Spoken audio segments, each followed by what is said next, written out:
E nós estamos de volta com o Show Business. A auditoria é uma função cada vez mais frequente nos meios corporativos. E a KPMG é um colosso no tema, com mais de 6 mil clientes de vários setores e 5.990, quase 6 mil funcionários só no Brasil. Em 2022, a operação brasileira faturou 2 bilhões de reais. E o comandante dessa nave começou como trainee e, passadas 3 décadas na companhia, virou o presidente no Brasil e na América Latina da KPMG, uma das 4 maiores auditorias do mundo. Eu estou falando de Charles Crick, nosso convidado de hoje no Show Business. Em primeiro lugar, brigadíssimo pela presença aqui no estúdio. Obrigado, Charles, eu vou começar a nossa conversa falando de uma pesquisa recém-saída aí do forno, promovida pela KPMG, com mais de 1.300 CEOs das maiores empresas do mundo, que mostrou um fato muito interessante, que a geopolítica e a incerteza política são hoje os principais riscos para o crescimento dos negócios. São pontos que não eram citados como muito importantes em edições passadas. Charles, bem-vindo ao programa. Por que geopolítica e incerteza política estão atormentando os executivos? É muito interessante. Primeiro, obrigado pelo convite, um prazer estar aqui com vocês. Essa pesquisa é muito interessante porque ela pergunta para o CEO todo ano o que está na pauta da tua empresa, o que está na tua agenda para o futuro, em termos de risco, em termos de operação. E você está certo, pela primeira vez a pesquisa mostrou que riscos geopolíticos e políticos estão na cabeça de todos os CEOs. Logicamente, a gente sabe por quê. Os conflitos da guerra da Rússia com a Ucrânia, o conflito recente agora com Israel, fez com que o empresário brasileiro colocasse isso no topo. Mas por quê? Primeiro porque o mundo está muito mais globalizado e isto pode, logicamente, afetar cadeias de suprimento. Logicamente, eu não estou falando aqui de empresas que têm operações nas zonas de conflito, mas a cadeia de suprimento pode ser afetada em algum produto que eu preciso para fazer o meu produto, para atender os meus clientes. A segunda coisa que pode acontecer é a flutuação de preço. Então, o contexto geopolítico faz com que essas coisas tenham uma dinâmica diferente e que principalmente fazia tempo que a gente não via. O político, eu acho que tem a ver com a polarização. A gente tem visto nos últimos anos, e não só no Brasil, em vários lugares... Isso é mundial? Isso é um fenômeno mundial? Mundial. Se você compara... Polarização política, né? Um país dividido... É isso mesmo. Se você compara a resposta do CEO brasileiro com a resposta dos outros CEOs, ela é muito similar. É mesmo. Logicamente, em termos de otimismo, em termos de risco, alguma coisa muda. Mas a gente está inserido no mundo globalizado, né? E esta polarização, ela preocupa, porque você muitas vezes pode ir de um governo que tenha uma ideia de um lado para um governo que tem uma ideia de um outro lado completamente diferente. Isso, não que isso se acomode, isso vai se acomodar, mas isso gera incerteza num primeiro momento, isso gera talvez apreensão, os investimentos ficam um pouco mais represados até que a coisa se acomode. Né? E a gente tem vivido isso em vários países da América Latina, a gente tem vivido isso recentemente nos Estados Unidos, em vários países da Europa, e aí o empresário ele fica um pouco mais ressabiado, um pouco mais retraído com essa incerteza. Agora, isso tem um fator que a gente precisa se preparar também, Bruno, que é o seguinte: toda essa retração, toda essa incerteza, ela gera uma demanda reprimida. E aí, quando ela acomoda, essa demanda vem de novo, né? A gente estava até conversando antes sobre isso, né? Na pandemia, a gente teve uma série de demandas que ficaram reprimidas. Muitos setores. E logo depois que a gente saiu, o que aconteceu? Que a gente chamou do efeito elástico, né? Várias demandas acabaram desaguando de uma vez só. E aí houve falta de produto, houve aumento de preço, risco de inflação, lembra? Todo mundo falando, puxa, estão pedindo demais, vai ter inflação. E no fim nada disso aconteceu. Mas nós estamos vivendo num momento não tão extremo como a pandemia, eu acho, mas um momento onde algumas demandas estão sendo reprimidas e que vão vir logo em seguida. Agora, deixa eu chamar a atenção para outro ponto dessa mesma pesquisa promovida pela KPMG, que fala sobre confiança dos líderes. A confiança dos líderes no crescimento de suas empresas está no nível mais baixo nos últimos 3 anos. Por quê? Eu acho que tem a ver com talvez esse aspecto geopolítico e político que a gente acabou de conversar, mas tem talvez 3 itens, Bruno, que tem preocupado bastante os CEOs. O primeiro, eu acho que é como reter, desenvolver, motivar os seus talentos. Então, a primeira coisa o pós-pandemia fez com que todo mundo descobrisse alguns benefícios de ficar em casa, logicamente, né? Alguns têm uma restrição de voltar, isso tem sido um problema, né? Porque ficar só em casa tem seus benefícios, mas ficar só em casa também não funciona, né? Então, isso gera alguma incerteza. Mas o que fazer? O que a empresa faz com um profissional que não quer voltar para o escritório? Demite? Não. Eu acho que, olha só. Não pode ser tão não tão radical. Mas olha só, o que aconteceu durante a pandemia? Eu vou usar um exemplo nosso, da casa, né? A gente acabou contratando várias pessoas, não necessariamente em lugar que a gente tinha escritório. Porque Sim. O trabalho remoto permitia isso. O que eu não posso é agora, com a volta do trabalho presencial, simplesmente demitir a pessoa. Eu acho que eu tenho que achar meios de fazer isso. Agora, quando você tem um trabalho como o nosso, que você pode desenvolver de casa, você precisa motivar as pessoas a virem, né? Então, o ambiente de trabalho, nós reformamos, nós mudamos o nosso escritório. Faz 10 meses que nós estamos em um escritório diferente. É um escritório muito mais amigável. Ele tenta replicar um pouco dos confortos que você tem em casa. Se você for no nosso escritório, você vai ver sofás, você vai ver poltronas, em vez de mesas sisudas. Logicamente tem mesa também, né? Mas é um ambiente um pouco diferente que promove talvez a vontade conforto, da pessoa de talvez. Mas os profissionais, esse batalhão aí de quase 6 mil profissionais da KPMG no Brasil, eles estão em que modelo? É um modelo híbrido, todo mundo no escritório? É um modelo, a gente tomou uma decisão de não radicalizar nem para um lado nem para o outro. Tá. Nem 100% em casa, nem 100% no escritório. E nós temos uma outra característica que talvez as outras empresas não têm. A gente tem um ambiente de escritório, a gente tem um ambiente de casa e a gente tem um ambiente do cliente. Quando você faz uma auditoria, você faz uma consultoria, você fica nas dependências do cliente. Então, como nós estamos assim, terça, quarta e quinta, a gente tem uma medida de mais ou menos 60% das pessoas indo ao escritório, voluntariamente, nós não definimos nenhuma regra.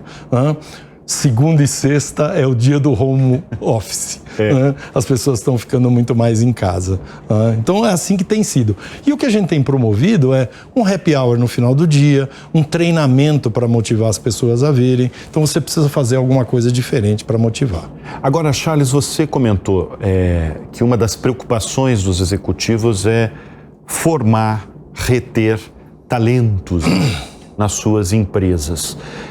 Isso é uma questão que eu escuto muito dos nossos entrevistados aqui no Show Business, as pessoas que sentam na mesma cadeira que você está. Nós temos uma preocupação na formação de profissionais qualificados. O setor de tecnologia, por exemplo, que mais demanda esse profissional. Inclusive, eu recebi em edições atrás presidentes de bancos que falam assim, olha, o Brasil é algo mundial também, mas o Brasil principalmente está vivendo um gap, está vivendo um abismo, vamos chamar, da universidade com o mercado de trabalho. O mercado de trabalho evolui muito rapidamente, se transforma muito rapidamente e a universidade está lá atrás. Isso eu escuto com muita frequência aqui no Show Business. Como desenvolver e formar profissionais nessa mesma velocidade que o mercado de trabalho exige? Esse é um desafio. Eu costumo dizer o seguinte, né? Empresas não fazem negócio com empresas. Pessoas de empresas fazem negócio com outras pessoas de outras empresas. Então, o fator humano, para mim, ele é fundamental. Como fazer isso, Bruno? Não tem outro jeito a não ser investir em treinamento, em capacitação. Uma história bastante interessante, né? Uma empresa de prestação de serviço como nossa sempre teve um setor de treinamento muito forte. A KPMG se orgulha muito de ter há anos e anos áreas de treinamento de contabilidade, de auditoria, de tecnologia, de gestão, todas as áreas que a gente atua para complementar a faculdade, né? Sem isso, hoje, a gente não conseguiria mandar um profissional para atender um cliente. A nossa missão é transformar conhecimento em valor. Se eu não tiver o topo do conhecimento, por que o cliente me contrataria? Então eu preciso complementar essa base que vem da faculdade, e você tem razão, a universidade tem acompanhado menos. Mas olha só o que aconteceu. Como resultado desse treinamento, a gente acabou criando o que a gente chama de KPMG Business School, que é uma área da KPMG que atende clientes e treina profissionais externos, inclusive, não só Agora, você lida diariamente com as mais variadas empresas do Brasil, da América do Sul também, e dos mais variados setores. O que os líderes falam dessa nova geração, dos jovens? Eu acho que é uma geração diferente, né? Quando eu comparo com a minha geração, a diferença entre talvez um tipo de geração e outro tipo de geração era 10, 15 anos, né? Hoje a diferença entre gerações é um ano. É um ano. Eu ia falar para você. É um ano. Cada ano é uma diferença. Cada ano é uma diferença. E o que acontece? Não adianta a gente falar, a geração é diferente, na minha época. Essa é a nova geração, é essa geração que vai tocar o futuro desse país, que vai tocar as nossas empresas. Então, a gente precisa entender os anseios, entender como eles pensam e criar ambiente de trabalho e capacitação para que eles continuem desenvolvendo as nossas empresas, a vida deles, a família deles e, no final das contas, o nosso país também, né? Eu estava falando anteriormente sobre a confiança dos executivos brasileiros, que está, pela pesquisa, está num nível mais baixo nos últimos 3 anos. Quero saber de você, Charles. Você está otimista com o ambiente de negócios? Eu estou otimista, cauteloso, né? É uma saída meio honrosa, né? Mas eu estou realmente otimista, cauteloso. Eu vou te dizer por quê. Eu acho que nós estamos começando a ter algumas sinalizações muito positivas com uma sinalização de queda de taxa de juros, como eu te falei, um represamento de coisas que não podem ficar represadas por muito mais tempo. Nós temos alguns termômetros dentro da empresa, por exemplo, operações de M&A, a nossa área de capital markets trabalhando muito mais, uma área que trabalha muito com emissão de dívida, lançamento de ações, fusões e aquisições. Então, quando você começa a ver esta área tem muito trabalho, é sinal que as coisas estão começando a ser positivas. E eu acho que nós vamos ter um 24 muito melhor do que 2023. Muito melhor? Será que vão voltar, por exemplo, IPOs? Teremos mais fusões e aquisições? Eu acho que não será no extremo que a gente teve alguns anos atrás, mas será melhor provavelmente que 23. Agora, qual foi? Eu sei que você gosta muito de inovação, um tema que você, né, e você, pelo cargo que você ocupa, você se depara com muitos produtos inovadores, né? Qual foi o negócio mais inovador que você se deparou nos últimos tempos? Olha, existem várias coisas, mas eu acho que nos últimos tempos a inteligência artificial generativa foi o que trouxe talvez a maior inovação e a maior diferença em termos de capacidade de execução para o futuro. Acho que o primeiro aspecto é uma democratização do uso, né? Com linguagem natural, você pode usar a máquina, o sistema, para te ajudar a tomar decisões, para te dar informações muito mais rápido. E qual é o desafio agora? É como a gente pega a inteligência artificial generativa e põe como utilização de negócio. Está todo mundo trabalhando com isso. Então, como eu uso a inteligência artificial... Está todo mundo trabalhando, está todo mundo perdido, está todo mundo... Está todo mundo experimentando. Exatamente. Exatamente. É muito novo, né? Mas olha, já tem coisa muito interessante, tá? Já tem coisa como substituição de áreas que você perguntava por perguntar diretamente para a máquina, né? E ela te responde muito mais rápido. Na área da medicina, Bruno, o que tem de inovação, você imagina, se você é um médico especialista, quantos laudos, quantos estudos você pode ler por dia? 3, 4? Mas você precisa entender, né? A máquina lê 1.000, 5.000, ela entende e ela te dá a resposta. Então, como usar isso de forma adequada? E tem um aspecto que talvez esteja no topo de todo mundo, como usar isso de forma ética. Né? Porque você pode eventualmente usar isso para fins que não sejam os mais corretos. Hoje, qual é o setor, você que olha ali, gere, evidentemente, com seus milhares de funcionários, tantas empresas em tantos setores, qual é o setor mais desafiador hoje da economia brasileira?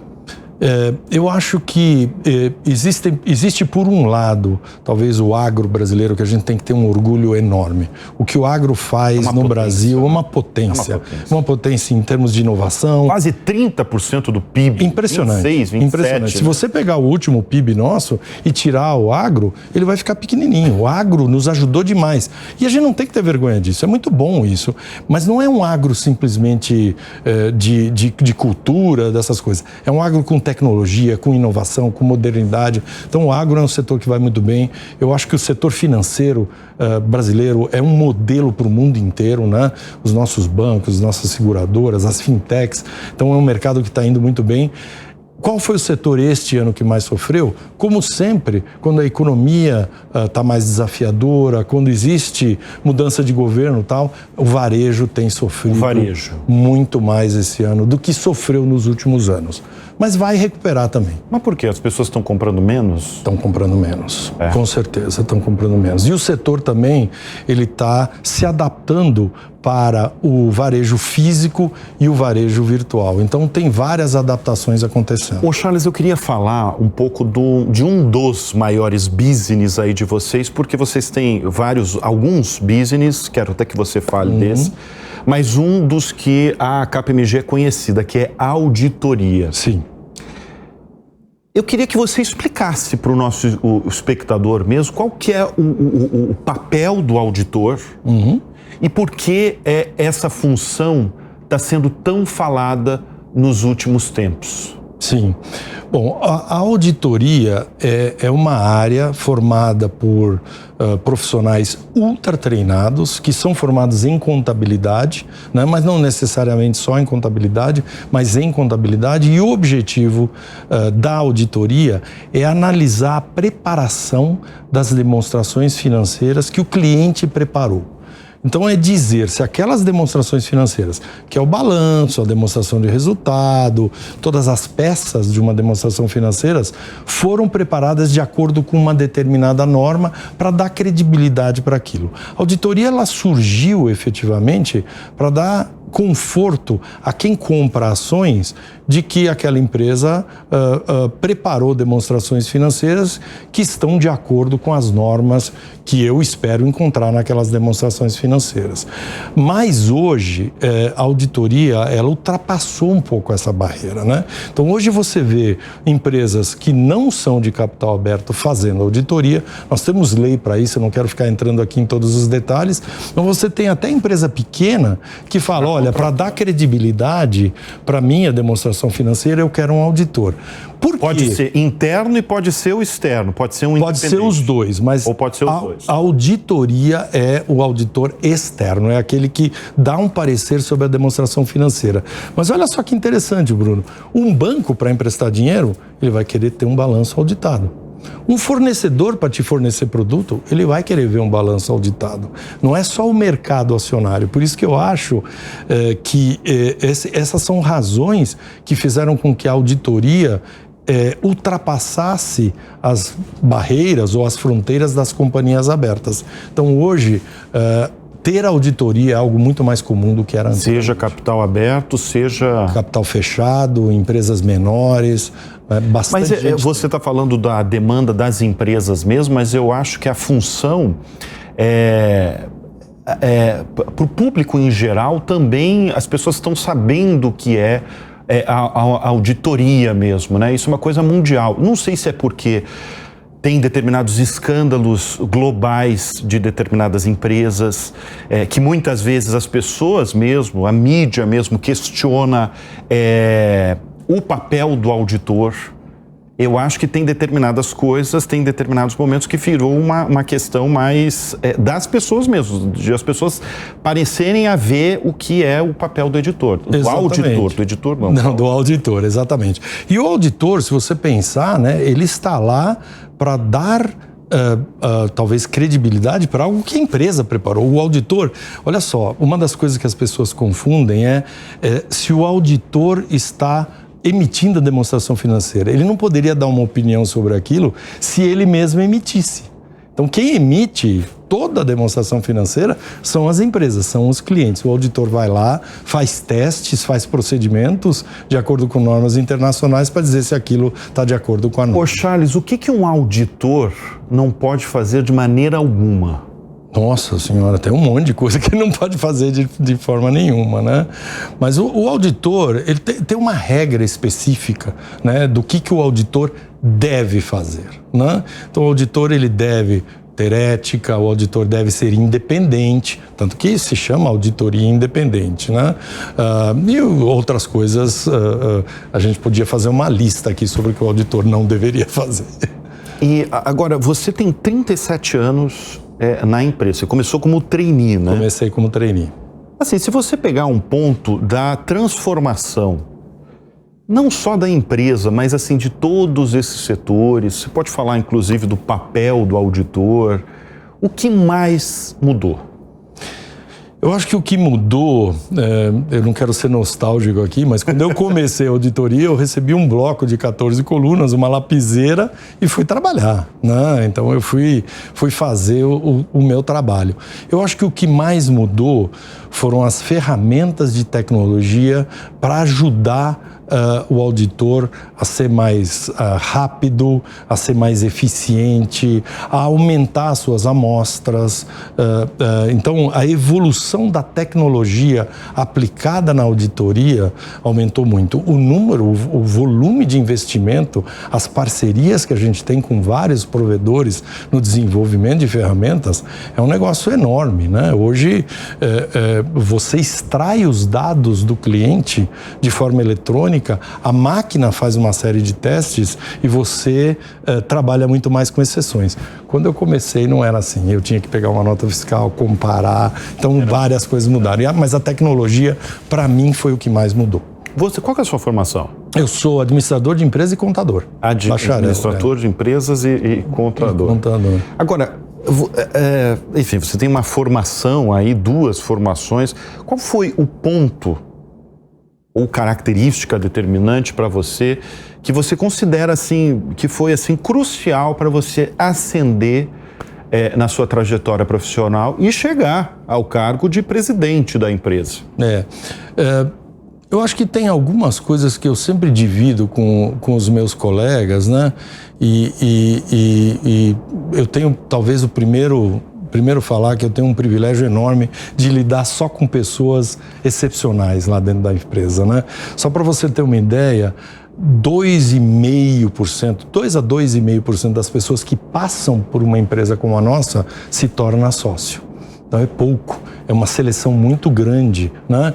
E eu acho que tem algumas características. A primeira dela é ser um bom ouvinte, ser um bom comunicador, dar confiança para as pessoas, cuidar das gerações. A KPMG tem mais de 100 anos no Brasil. E quando eu olho, qual é uma característica? As pessoas vêm pela KPMG, se aposentam, vêm pela KPMG e se aposentam. Então é sempre deixar algo melhor do que você encontrou, né? Então esse espírito de construção, eu acho que é uma excelente característica. Mas eu sempre fui muito curioso e muito preocupado. Então eu sempre estava talvez preparado para o que vinha depois. Então, e não é aquele negócio eu quero o cargo, não é isso não. Isso, se eu pudesse dizer, não faça isso. É mesmo? Eu quero o cargo, eu quero o cargo. Não, mas a ambição não é tão... Ela é importante, ela é mas importante. Prepare-se e esteja disponível para o outro perceber que você está preparado. Tá. É muito melhor do que ficar pedindo, né? Então isso foi uma coisa que eu sempre fiz, estar preparado para a próxima... Bom, eu ia fazer essa pergunta, né? O que você acha fundamental aí para a liderança de uma empresa? Você já deu alguns rankings aí, alguns pontos importantes, né?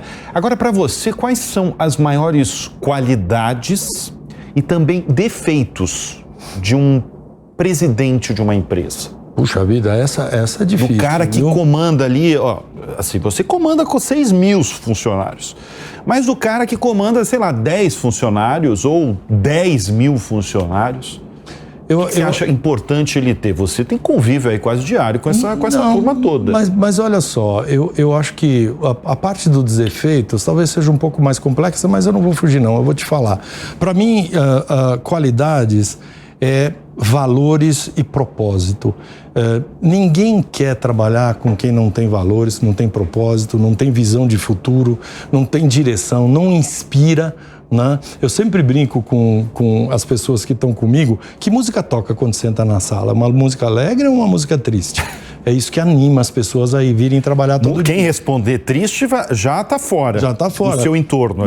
Mas é uma autorreflexão. Né? Você pensar, quando eu entro na sala, eu olho para os meus liderados, eles estão felizes ou estão tristes, né? Então eu acho que é isso que faz um bom líder, é o líder que inspira, o líder que está preocupado, genuinamente preocupado com o que está acontecendo, mas que tem uma visão estratégica, né?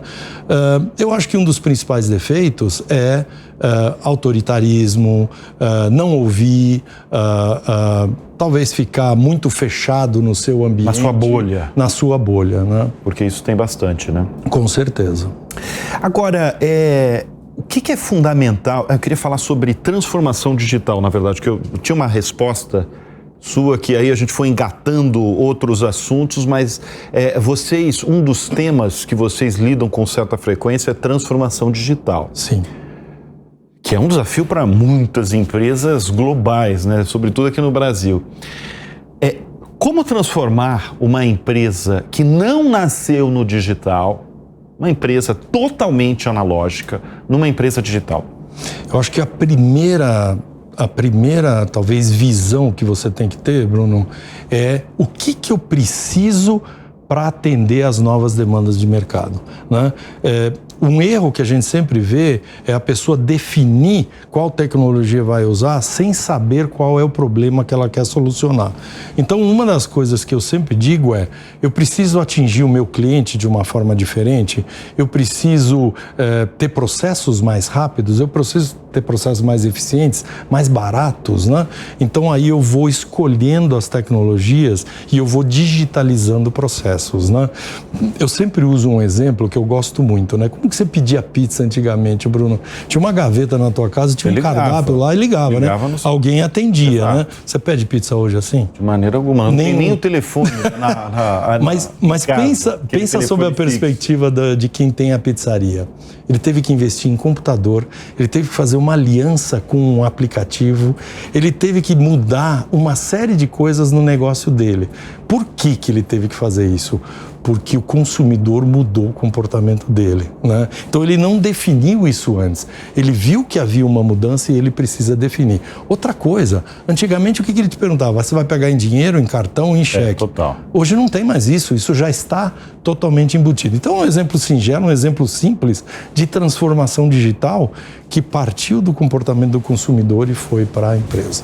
A gente abriu o bloco falando da pesquisa da KPMG que acabou de sair do forno sobre o ânimo e o certo desânimo dos empresários no mundo todo.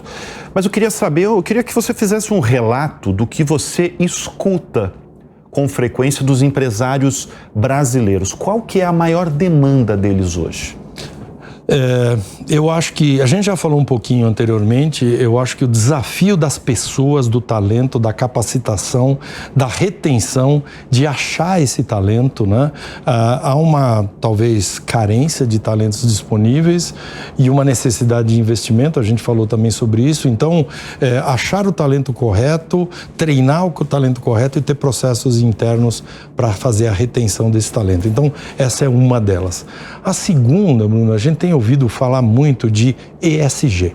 Né? Então, o que é ESG? É descarbonização, preocupação com o meio ambiente, responsabilidade social, inclusão, diversidade e equidade, importantíssimo, e governança e transparência. Então, esse também é um desafio, é uma demanda muito grande em cima. Mas todo mundo está fazendo isso seriamente? Está todo mundo fazendo.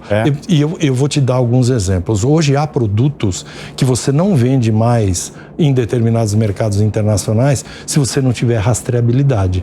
Só que para você fazer rastreabilidade de proteína, de grão, de qualquer produto, de qualquer commodity, você imagina o que você tem que fazer na tua cadeia inteira para saber da onde veio, como veio, que dia veio. Então você precisa revolucionar toda a sua cadeia de suprimentos, seus sistemas internos. Né?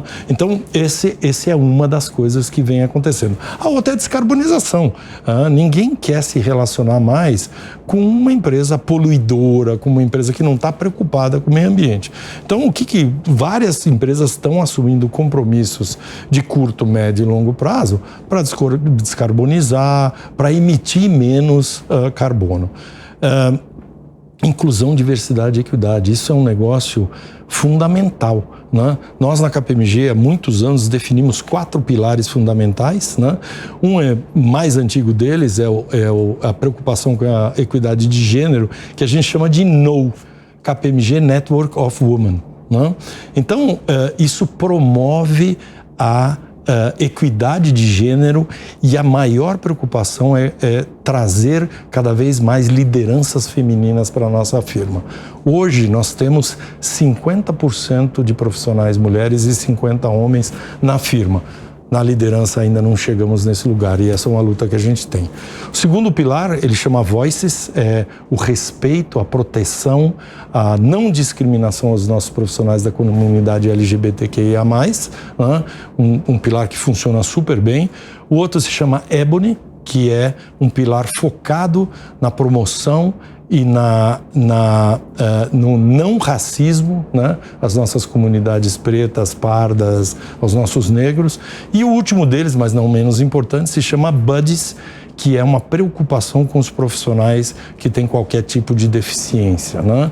Então, quando você olha nisso no S, né, de responsabilidade social, então é ajudar as comunidades, mas é também dentro de casa ter um ambiente inclusivo. E o último é transparência e governança, logicamente. Transparência. Né? Quanto mais transparência e governança a gente mostrar, melhor a gente vai ser. O que dá mais trabalho e o que é mais complexo? É você lidar com empresas familiares ou de capital aberto? Eu acho que não tem nenhuma mais complexa que a outra, né? Os desafios e as oportunidades são muito similares, né? Logicamente, as empresas abertas, as empresas estruturadas, né?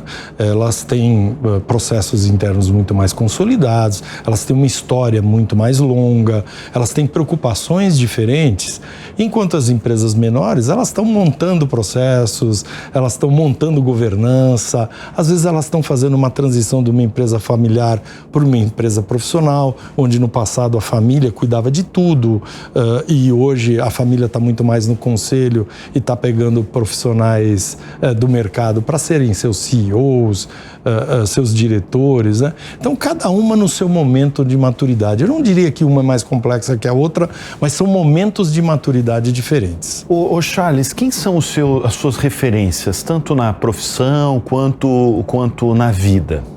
Eu sou um cara muito privilegiado, Bruno. Eu sempre digo que eu tive líderes que me deram oportunidade, que me elogiaram no momento certo, mas principalmente puxaram a minha orelha também no momento certo, né? Ainda bem que eles sabiam que elogiar em público e puxar a orelha no privado, né? Eles nunca me expuseram, né? Mas eu trabalhei fora do país por um tempo porque eu tinha um líder que estava comigo, que viu essa oportunidade e abriu essa janela para mim. Eu trabalhei 2 anos na Alemanha, até porque sou catarinense, falei alemão desde pequeno. Você é catarinense, é bom registrar aqui, né? Somos 2 catarinenses. Exatamente. Mas eu tenho várias referências das pessoas que trabalharam comigo a minha vida inteira e, logicamente, na minha casa, minha família, minha esposa maravilhosa, são todas referências que me ajudam muito. O que fez você sair de Blumenau e conquistar o Brasil aí, chegar na liderança de uma empresa tão relevante? Eu acho que nessa aí a minha responsabilidade é menor, viu? Quem tomou a decisão de sair de lá e buscar, talvez, oportunidades diferentes foram meus pais. Eles vieram, eu era muito cedo, muito pequeno, né? Mas eu acabei me radicando aqui em São Paulo. E olha só, Bruno, que interessante. Eu não vou dizer que foi meu primeiro emprego, que eu estaria mentindo. Eu tive, talvez, outros empregos antes. Mas eu entrei na KPMG em 1986, 37 anos atrás, e tive uma carreira inteira na mesma empresa. E aí você fala, puxa, mas o que fez você ficar tanto tempo na mesma empresa, né? E eu acho que essas oportunidades de você estar em clientes diferentes, em setores diferentes, maturidades diferentes, faz com que você não precise sair para juntar essas experiências. Você pode ter essas experiências dentro da própria empresa que você trabalha. Então isso foi muito legal para mim. Muito bem, nós conversamos hoje, nesse primeiro bloco aí, com Charles Crick, presidente da KPMG no Brasil e na América Latina. Brigadíssimo pela presença. Muito obrigado, foi muito bom. Foi muito gostoso mesmo, a gente conseguiu entender. Você trouxe inclusive uma pesquisa aí inédita com a visão de tantas centenas, milhares aí, 1.300 CEOs no mundo todo. Obrigadíssimo, viu? Muito obrigado.